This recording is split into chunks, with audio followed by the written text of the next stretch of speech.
On s'en va à ce point de presse quotidien de Justin Trudeau. Yesterday, Minister Miller signed a new co-developed protocol with National Chief Bellegarde to move forward on much-needed reforms pour des réformes sur les services de protection de l'enfance et des familles. Ça devrait être aux Premières Nations de décider ce qui est le mieux pour leurs enfants, leurs familles, leur communauté. Et avec ce protocole, nous prenons un pas de plus dans la bonne direction. Nous avons aussi annoncé de nouveaux investissements pour étendre l'accès aux services culturels, sociaux et émotifs par ceux qui ont été affectés par la tragédie des femmes assassinées et disparues, ainsi que aussi les écoles. Donc, sur le chemin de la réconciliation, nous devons travailler avec les survivants, les familles et les communautés pour leur offrir le soutien nécessaire. Il y a beaucoup à faire, mais l'annonce d'hier est aussi donc une nouvelle étape importante. Au cours des 2 derniers jours, nous avons tenu une rencontre virtuelle du Conseil des ministres. C'était l'occasion pour notre équipe de se rassembler après un début d'année mouvementé et d'établir nos priorités pour les semaines et les mois à venir. Nous avons d'abord parlé de la pandémie, de ses conséquences sur l'économie et de ce que notre gouvernement peut et doit faire pour combattre le racisme systémique. Je vais commencer par nos discussions concernant la pandémie. Lundi, nous nous sommes entretenus avec la Dr Tam, administratrice en chef de la santé publique, la Dr Nimmer, conseillère scientifique en chef, et le Dr Naylor, qui dirige le groupe de travail sur l'immunité face à la COVID-19. Depuis le début, notre réponse s'appuie sur la science et les données, et c'est ce qu'on va continuer à faire lorsqu'on commence à reprendre certaines activités. C'est la seule façon de protéger les Canadiens et d'en finir pour le bon avec la COVID-19. Earlier this week, we held a 2-day virtual cabinet retreat. Une retraite du cabinet de façon virtuelle. Nous avons parlé de la progression du virus dans le pays et notre réponse à ce jour. Plus tard aujourd'hui, nous allons donner donc des mises à jour des projections de la COVID-19 au Canada. Nous n'aurons plus de détails à cette information, mais je vais d'abord vous donner certains détails. Nous avons dit la semaine dernière que le nombre de cas et des hospitalisations et des décès diminue à travers le pays. C'est encore le cas aujourd'hui. La situation se stabilise au Canada parce que les Canadiens ont fait leur part, ont suivi les directives de la santé publique. Mais nous devons encore faire très attention. Ça peut changer rapidement. Comme Dr Tam va l'expliquer plus tard, nous avons encore des points chauds dans certains secteurs du pays, y compris dans des centres de longue durée et dans le secteur agricole. Alors que nous rouvrons graduellement l'économie, il faut rester vigilant. Nous devons continuer de suivre les conseils de la santé publique. La COVID-19 a provoqué non seulement une crise sanitaire, mais une crise économique. C'était l'un des grands thèmes que nous avons abordés au cours de la rencontre du Conseil des ministres. Beaucoup de gens n'ont pas pu aller travailler pendant plusieurs semaines, tandis que d'autres ont perdu leur emploi. Et bien que tous les secteurs de l'économie aient ressenti les conséquences de la pandémie, certains ont été plus durement touchés que d'autres. Pour mieux comprendre les conséquences de la pandémie sur notre économie, on va publier un portrait de l'économie et des finances publiques plus tard cet après-midi. Le ministre Morneau aura plus de détails à vous fournir là-dessus, mais voici ce qu'il faut retenir. Quand la pandémie nous a frappés, beaucoup de gens ont perdu leur job du jour au lendemain. Ils ne savaient pas comment ils allaient nourrir leur famille ou payer leurs factures. Face à un défi sans précédent, notre gouvernement avait 2 choix. On pouvait laisser les Canadiens se débrouiller et espérer que tout ça se terminerait rapidement, ou on pouvait agir rapidement pour aider les Canadiens. On a choisi d'appuyer les Canadiens. Aujourd'hui, le Canada a l'un des plans les plus ambitieux et exhaustifs dans le monde pour lutter contre la pandémie. On a augmenté le soutien financier accordé aux groupes vulnérables comme les aînés et les étudiants. On a offert des prêts aux entreprises qui avaient des problèmes de liquidité. On a aidé les employeurs à réembaucher leurs employés et on a soutenu ceux qui avaient perdu leur emploi. On parle de près de 11 millions de Canadiens qui ont reçu l'aide de la subvention salariale d'urgence ou de la PCU.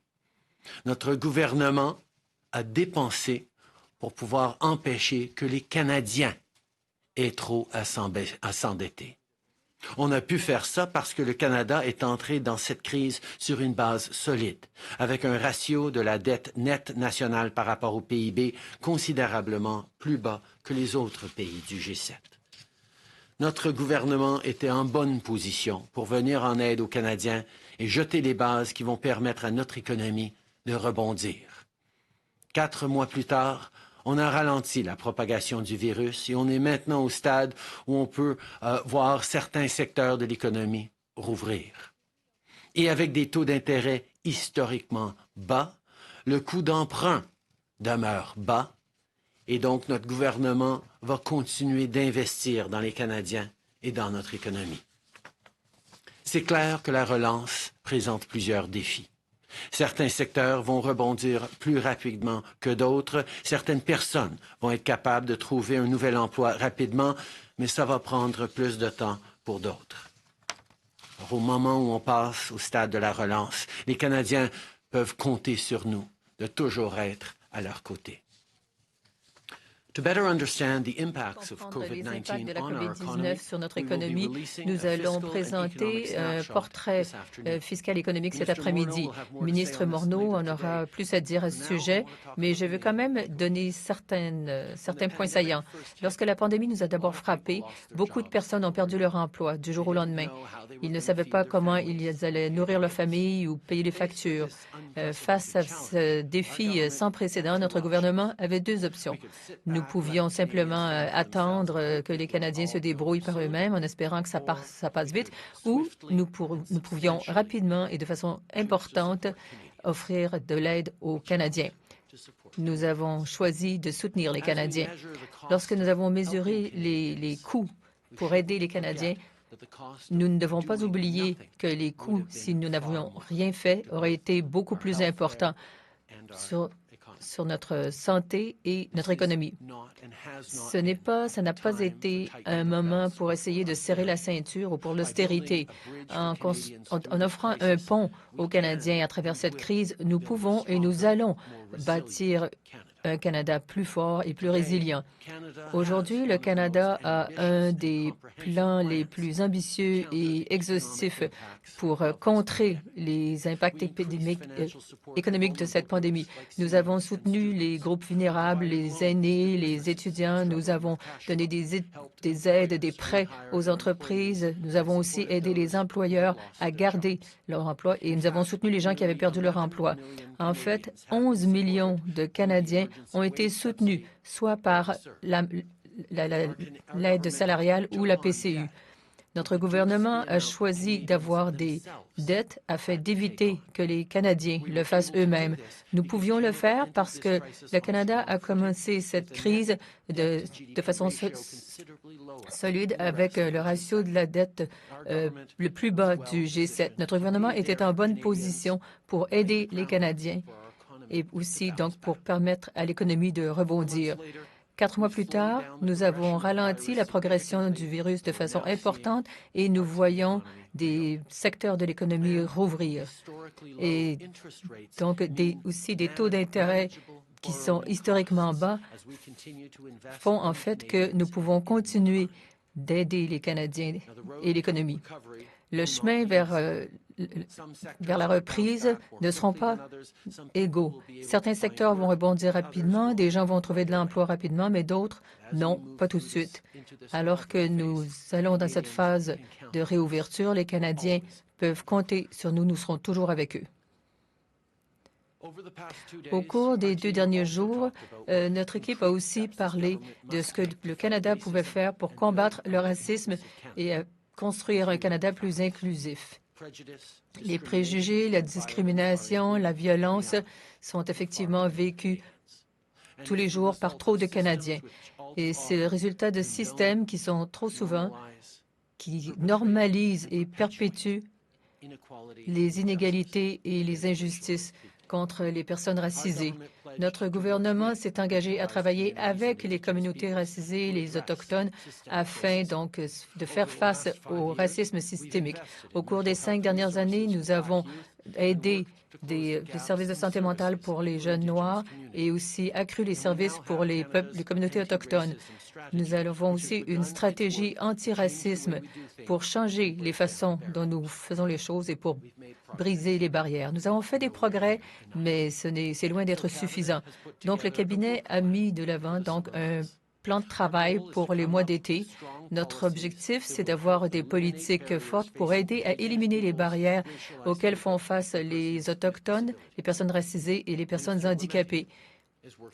Ministre Lametti travaille aussi sur la justice, M. Blair sur la modernisation des structures policières et augmenter aussi les façons. Messieurs Baines et Ng veulent améliorer l'accès à des capitaux. Les ministres Mendicino et Qualtrough veulent aussi assurer une meilleure protection pour les travailleurs étrangers. Et ministres Blair et Miller veulent aussi travaillé sur des lignes directrices et sur les services essentiels afin d'étendre aussi le nombre de communautés desservis par des policiers des Premières Nations. Nous avons beaucoup de travail devant nous. Nous sommes prêts. Combattre le racisme systémique et les biais et la discrimination est une priorité pour notre gouvernement. Nous allons continuer d'écouter, de travailler avec les communautés pour construire un meilleur Canada. Je veux terminer aujourd'hui en félicitant Bob Rae pour sa nomination comme ambassadeur du Canada aux Nations unies. L'ambassadeur Rae a consacré sa vie au Canada et en particulier, il a été aussi envoyé spécial sur des questions de réfugiés et humanitaires. Il avait été aussi envoyé spécial au Myanmar. Il a travaillé très fort, de très près avec les Nations unies dans les efforts humanitaires du Canada. Je sais qu'il va continuer donc le travail de l'ambassadeur Marc-André Blanchard et défendra nos intérêts, nos values avec intégrité. Je remercie l'ambassadeur Blanchard pour ses nombreuses années de service exceptionnels. Marc-André a su renforcer nos amitiés et bâtir des ponts avec des nouveaux partenaires tout au long de son mandat. Je lui souhaite le meilleur des succès pour la suite des choses.